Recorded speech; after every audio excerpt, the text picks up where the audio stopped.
Welcome to Evolve, Mastery for Leading a New World, with CEO and award-winning author Yvette Bethel. This podcast is dedicated to supporting leaders with a variety of solutions to build trust, inspire authentic change, and improve morale within your organization. Learn how to grow your people, build your culture, and transform your results. Welcome to Evolve, Mastery for Leading the New World. I'm your host, Yvette Bethel, and it is my pleasure to share my thoughts with you about moving from a culture of control to one of empowerment. In work cultures where control is highly valued, sometimes the control regime starts when the business was initially established.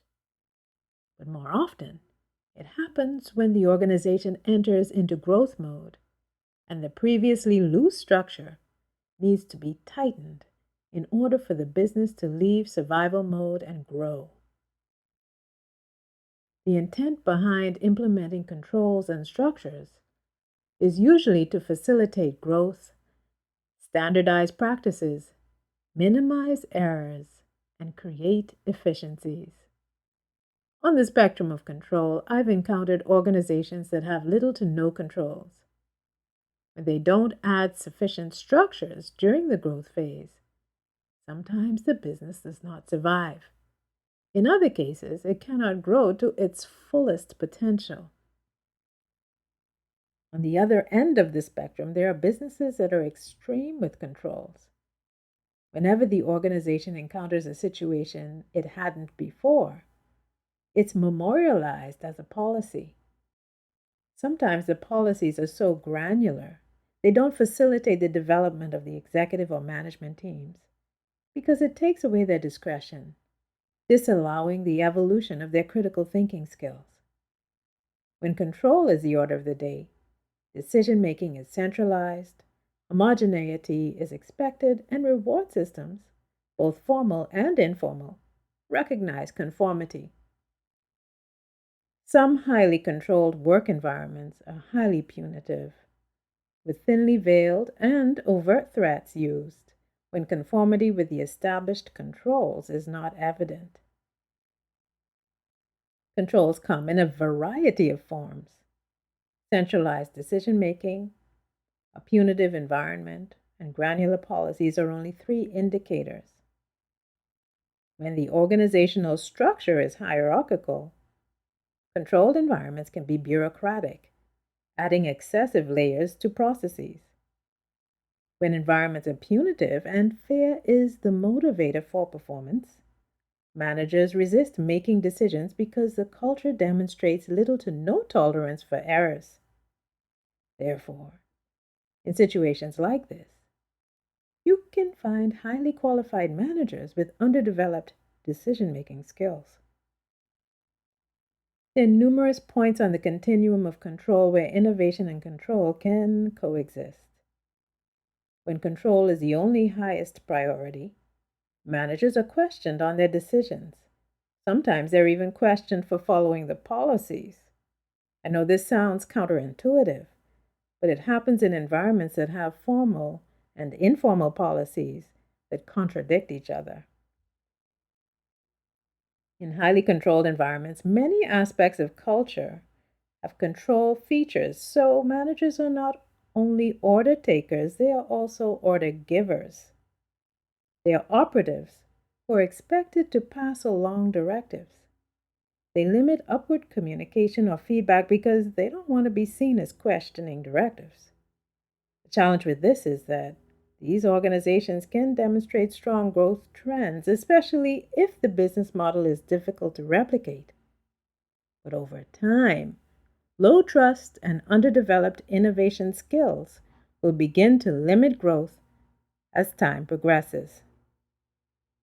In highly controlled cultures, micromanagement is the result of direct interpersonal communication.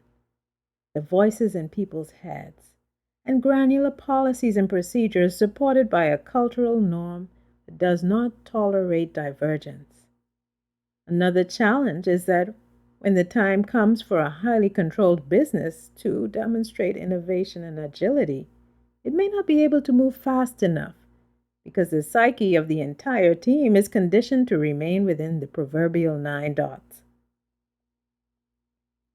When strategic decision makers set a new course for culture, training in isolation is not enough.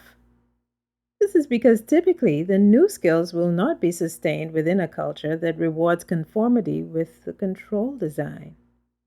Therefore, a multi-pronged approach needs to happen. The first step is to envision the desired culture, one that's needed to support the development of managers and evolution of the business.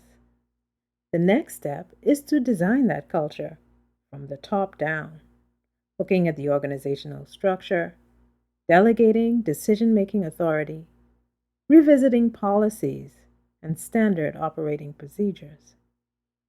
It also requires taking a look at the internal audit function to understand how it contributes to a climate of fear that leads to conformism. Does the audit function support the business by generating fear, or does it drive higher performance through a more collaborative model? The organization also has to ask itself if the right executives are in place for the change. Are they able to demonstrate and sustain the new behaviors? Any part of the culture that contradicts the new direction can compromise a cultural change initiative. And this can lead to failed implementation if there isn't a system in place to identify and communicate these contradictions and address them as they arise. There also needs to be enough trust built in order for persons to be willing to go out on a limb and say something isn't working as intended. They need to be able to trust that they will not be labeled as, in quotes, not being a team player, by identifying the challenges or gaps with the implementation process. Training is an important part of the cultural change process. It should not be the first and only step. Therefore, before determining the right timing for training, there needs to be assignment of accountabilities to plan changes by modifying job descriptions, performance expectations, and delegated authorities. In this way, executives and senior leaders can demonstrate new behaviors, and employees can start to trust the fact that the organization would like to implement authentic change. Thank you for joining me at Evolve, Mastery for Leading the New World. Join me this and every Monday for a new episode. In the meantime, remember to always continue to evolve. Thanks for listening to Evolve, Mastery for Leading a New World. Visit YvetteBethel.com to learn more about Yvette's leadership programs and to download her free gift, Success Tips for Igniting Your Career.